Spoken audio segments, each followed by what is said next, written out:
हर cooperative society का काम एक जैसा नहीं होता। कुछ कंज्यूमर्स की हेल्प करते हैं, कुछ प्रोड्यूसर्स की, और कुछ लोगों को हाउसिंग फैसिलिटीज़ प्रोवाइड करते हैं। Hello student, welcome back to the commerce simplified by Pragya. आज की क्लास में हम टाइप्स ऑफ कोऑपरेटिव सोसाइटी को बहुत ही इजी और इंटरेस्टिंग वे में समझेंगे। हम जानेंगे कि अलग अलग कोऑपरेटिव सोसाइटीज़ क्यों बनाई जाती हैं, उनका काम क्या होता है और उनका ऑब्जेक्टिव क्या होता है। तो नोटबुक रेडी रखिए और चलिए स्टार्ट करते हैं।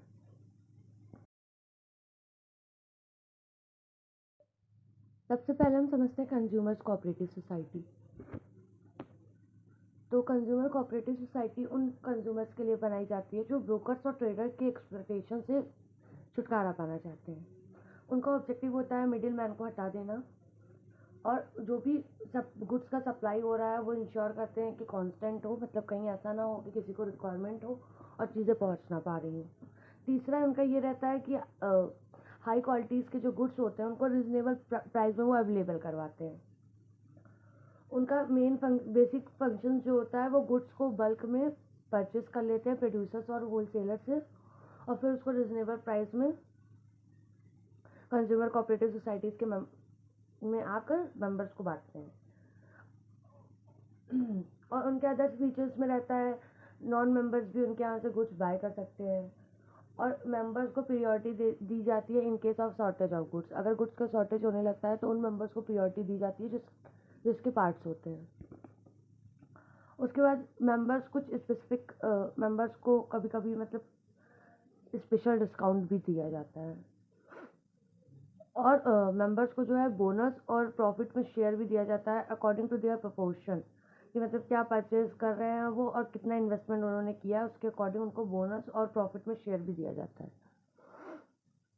अगर हम एग्जांपल की बात करें तो इसमें सोसाइटी का ग्रॉसरी या राशन शॉप हो सकता है। मतलब सोसाइटी के लोग मिलके cooperative society, consumer cooperative society के लोग मिलके कोई खुद का ग्रोसरी शॉप या किराने की दुकान खोलना। सेकेंड इसमें producers cooperative society. Producers cooperative society में क्या होता है कि जो स्मॉल प्रोड्यूसर्स होते हैं जिन्हें अपना मटेरियल खरीदने में गुड्स के या गुड्स को सेल करने में डिफ़िकल्टीज हो रही है उनके लिए बनाई जाती है। ये जो होते हैं वो मटेरियल और हेल्प प्रोवाइड करते हैं गुड्स को सेल होने में। मेंबर्स को असिस्ट करते हैं कि वो जो भी परचेज और सेल है उसमें उनकी हेल्प करते हैं।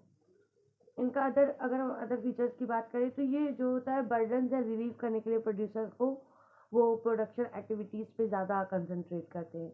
अगर हम एग्जांपल की बात करें तो हैंडलूम्स वर्कर्स की सोसाइटी, मतलब कुछ वेवर्स होते हैं या बुनाई कढ़ाई वाले होते हैं जो कुछ सामान इकट्ठा करके बुनाई कढ़ाई करते हैं। तो ऐसे लोग का भी ग्रुप होता है जो प्रोड्यूसर्स कोऑपरेटिव सोसाइटीज़ में आता है।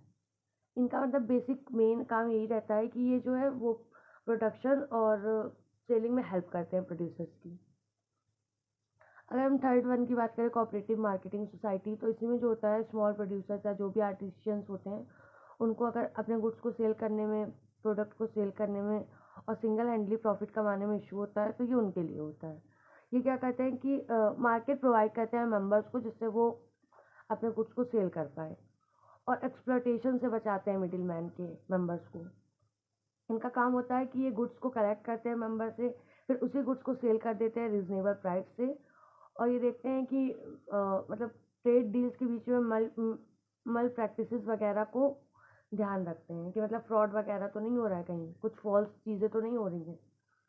और ये क्या करता है, बार्गेनिंग की कैपेसिटी भी इंक्रीज करता है, फाइनेंशियल असिस्टेंस प्रोवाइड करता है मेंबर्स को, और ट्रांसपोर्टेशन, वेयर हाउसिंग, इन सब की अरेंजमेंट करने के लिए भी हेल्प करता है मेंबर्स के लिए। और जब इनके एक्सपेंसेस और रिजर्व जो होता है टोटल सेल से डिटेक्ट हो जाते हैं तो मेंबर्स को उनके प्रोपोर्शन के अकॉर्डिंग जितना भी अमाउंट बचता है उसको डिस्ट्रीब्यूट कर दिया जाता है। अगर हम इसमें एग्जांपल की बात करें तो जो किसान होता है वो अपने गेहूँ मार्केट के थ्रू बेचता है। इसमें फोर्थ आता है cooperative credit society. Cooperative credit society वो लोग होते हैं जो जनरली ये नॉर्मल पर्सनस को लोन प्रोवाइड करते हैं। इनका काम होता है कि मेंबर्स जो भी है वो मनी लेंडर्स के क्लचेस से फ्री रहें, और उनको इंकरेज करता है कि वो अपनी सेविंग पावर को बढ़ाएं।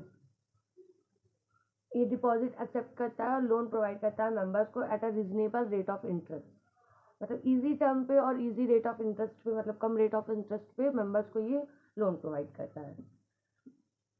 इनके फंड्स के जो होते हैं 3 सोर्सेज होते हैं, share capital, deposit of member और नॉन मेंबर। मतलब शेयर कैपिटल क्या है इनका, उससे ये फंड को प्रोवाइड करते हैं, सोर्स होता है मतलब। और दूसरा ये मेंबर्स के और नॉन मेंबर्स के डिपॉजिट से लोन प्रोवाइड करते हैं। कभी कभी ये जो सोसाइटी होती है वो नॉन मेंबर्स को भी लोन दे देती है। अगर हम एग्जांपल की बात करें तो जैसे गांव की कोऑपरेटिव सोसाइटी, मतलब फार्मर्स जो हैं वो छोटे छोटे अमाउंट्स को डिपॉजिट करके, और उन लोग क्या करते हैं कि अगर कोई प्रॉब्लम होती है तो उस समय वो फंड प्रोवाइड करते हैं एज अ लोन। फिफ्थ है इसमें कोऑपरेटिव फार्मिंग सोसाइटी। तो ये स्मॉल फार्मर्स जो इनकवेबल होते हैं इकोनॉमिकली फार्मिंग करने के लिए, उनको प्रोवाइड की जाती है। जैसे 10 फार्मर इकट्ठे होकर कोई कुछ ला दिया, कोई ट्रैक्टर ला दिया, कोई सीड्स ला दिया, तो इस तरीके से वो जो फार्मिंग करते हैं वो कोऑपरेटिव फार्मिंग सोसाइटी के अंदर आता है। इनका इनका ऑब्जेक्टिव होता है ये इकोनॉमिक स्केल में हाईएस्ट प्रोडक्टिविटी इन एग्रीकल्चर को अचीव करना चाहते हैं।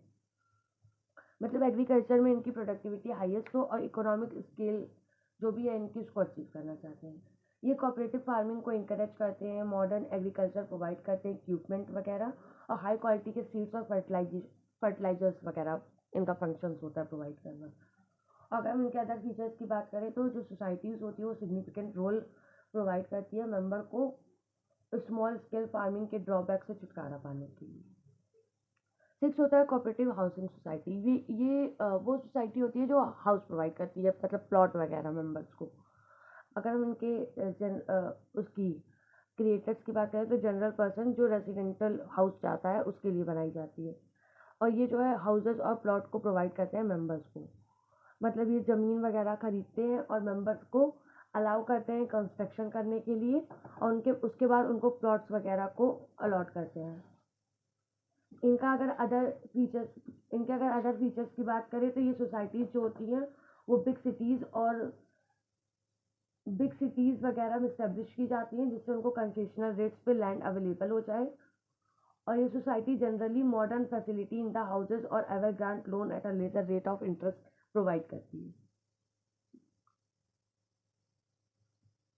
अगर हम इसमें एग्जांपल की बात करें तो हाउसिंग सोसाइटी वो होती है जो फ्लैट्स वगैरह और प्लॉट्स वगैरह अलाउ करती है मेंबर को।